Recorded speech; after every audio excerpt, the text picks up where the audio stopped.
Tem gente que acredita que não pode receber BPC porque nunca contribuiu para o INSS. Tem gente que acha que BPC é uma aposentadoria. E tem família que olha apenas para a renda e já conclui: não adianta nem tentar. Só que o BPC tem uma lógica própria. Hoje eu quero explicar 7 pontos que ajudam você a entender melhor esse benefício e principalmente por que uma análise de BPC não pode e nem deveria se resumir a uma única informação. O primeiro ponto é esse: BPC não é aposentadoria. Ele é um benefício assistencial destinado à pessoa idosa com 65 anos ou mais e a pessoa com deficiência que preencha os requisitos. E justamente por ser assistencial, ele não exige que a pessoa tenha contribuído para o INSS. Então, aquela frase, eu nunca paguei INSS, por isso não tenho direito a nada, pode estar errada quando estamos falando de BPC. Outro ponto, nunca paguei INSS. Posso receber o BPC? Ter uma deficiência sozinho não resolve a análise. Então, quando falamos do BPC para a pessoa com deficiência, não basta simplesmente apresentar um diagnóstico. A análise considera a existência de um impedimento de longo prazo e como ele, em interações com barreiras, pode dificultar a participação daquela pessoa na sociedade em igualdade de condições com as demais pessoas. Por isso, duas pessoas com o mesmo diagnóstico podem ter a análise diferentes do BPC. Outro ponto é a criança. Criança também pode receber o BPC?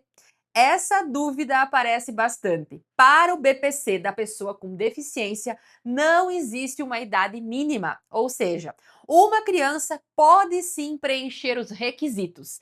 E aqui nesse ponto, a análise precisa olhar para a realidade daquela criança, das suas limitações, quais são as barreiras enfrentadas e o contexto em que essa análise ela está inserida.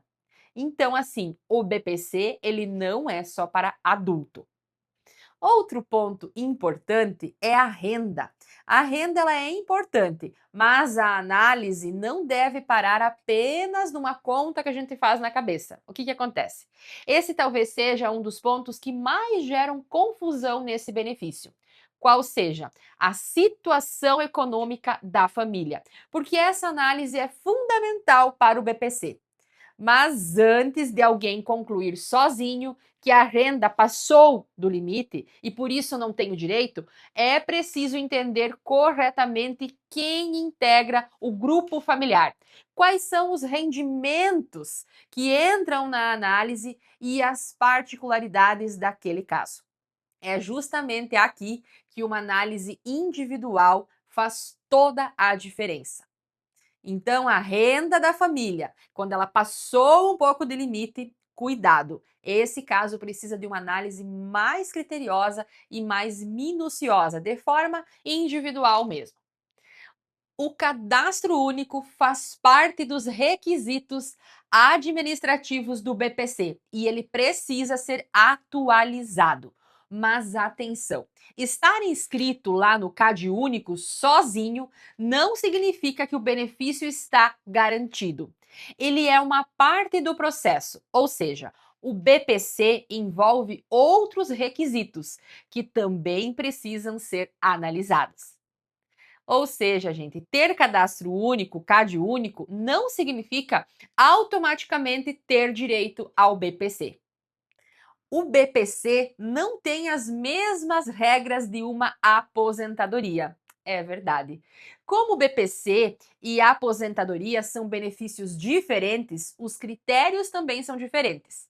Onde o BPC garante um salário mínimo mensal, mas não paga 13º e não gera pensão por morte aos dependentes.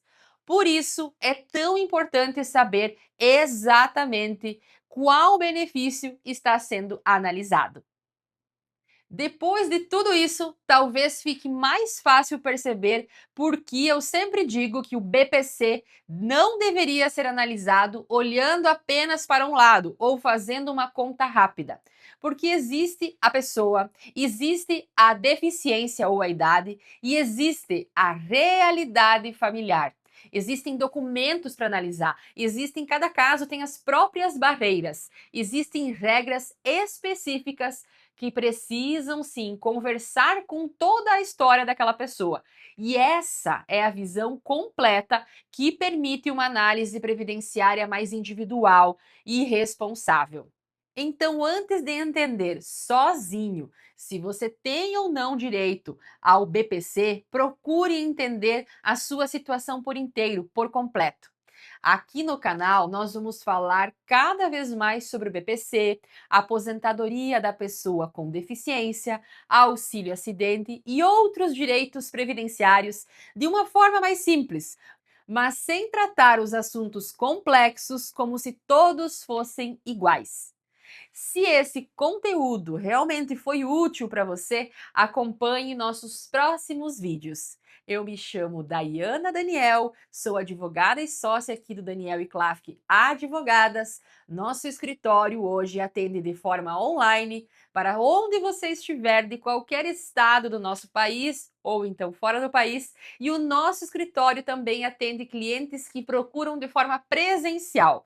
Aí nosso escritório fica na cidade de Horizontina, Rio Grande do Sul, no endereço que segue aqui abaixo. Nosso canal de comunicação pelo WhatsApp também consta aqui no link deste vídeo. Qualquer informação ou dúvida, pode entrar em contato conosco. Um abraço e obrigada por nos acompanhar. Até a próxima!